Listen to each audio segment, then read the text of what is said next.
From today's gospel, which is Mark chapter 9, verses 2 through 10, just want to consider one part of this gospel, one incident in the Transfiguration, which is Moses and Elijah appearing and conversing with Jesus. Moses being one of the early, obviously, leaders of the Jewish people and who brought through his obedience to God, brought the Ten Commandments and the law. He and Elijah, representing all the prophets, they were two of the central figures of Jewish history, both national, ethnically, and spiritually, and for their religion. So they were very important, well-revered figures in Jewish thought and Jewish culture and Jewish religion.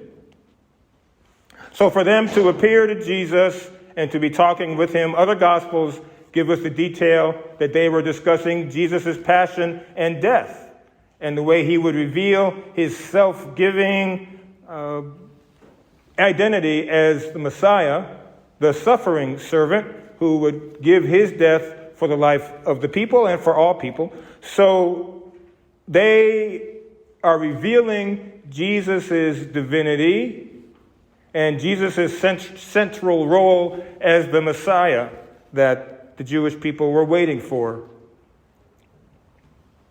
A parallel to Jesus being with two other people, which was brought up in this parallel, is mentioned in the Catholic publication, The Word Among Us, which has scriptures for the Mass and then reflections and meditations, so give credit to them. The writer for today's gospel reflection points out that we see Jesus not on this mountain, but on the hill of Golgotha and on Calvary, at the crucifixion, with these two men who are crucified with him.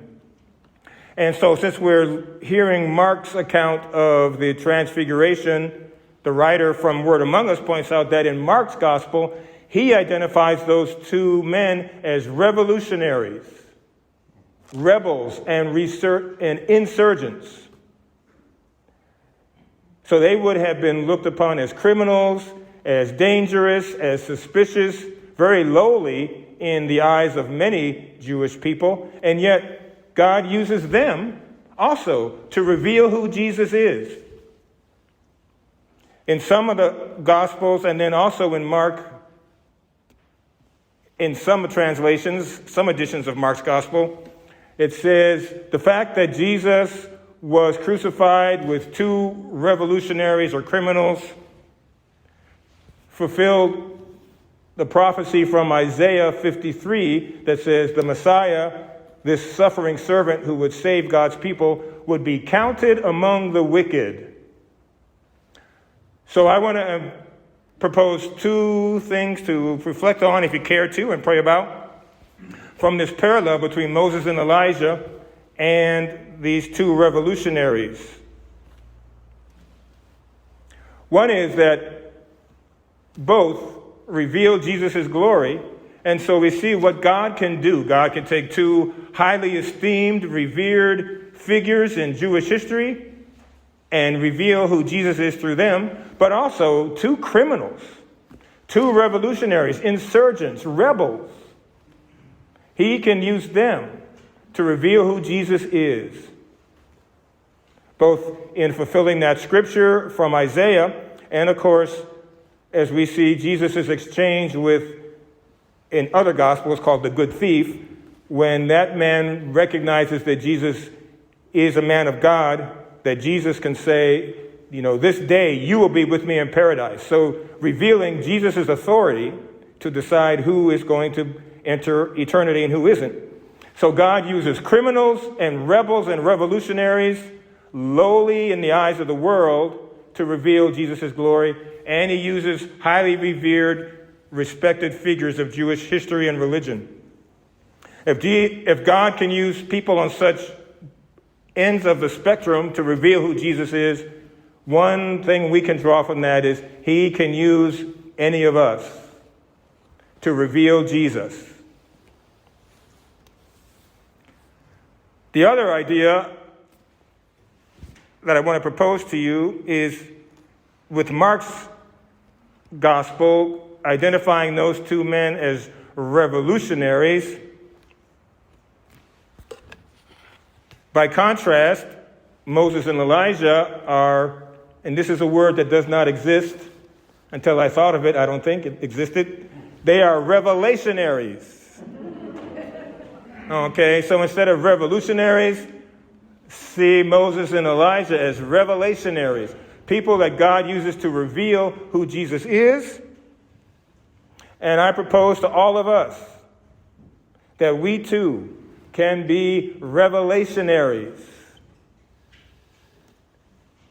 Jesus making himself known through us as we give ourselves over to Jesus and say, Lord, reveal yourself to others through me by my witnessing to my faith, by acknowledging that I am a Christian, a follower of Jesus, that we're striving to please God. We acknowledge when we fall and stumble, but we also thank God and celebrate when we succeed, right? A humble way to acknowledge, yes, Lord, you have used me, giving me the courage to acknowledge my faith, giving me the insight to know how to share my faith, how to share my identity as a Christian. So I propose to you either to add to what you've already decided to do for Lent, or if here it is, the second Sunday, and you still haven't decided what to do, something to do for Lent is every day wake up and say, Lord, today help me be a revelationary. Give me at least one opportunity, Lord, to share my faith, to act in a Christ-like way, to bear witness to the gospel. Even, and I've mentioned this before, so bear with me, regular parishioners, but we reveal our faith and we bear witness to our faith even when we might be struggling with doubt and anxiety, to acknowledge it and to say, I'm praying about that too. You know, some really terrible thing has happened in my life or in someone else's life or things happening in the world, and to acknowledge, Christians are humans too, right? We have doubts, we have anxieties, we have fears, we have distress. To acknowledge it will help non-believers see that Christians are normal.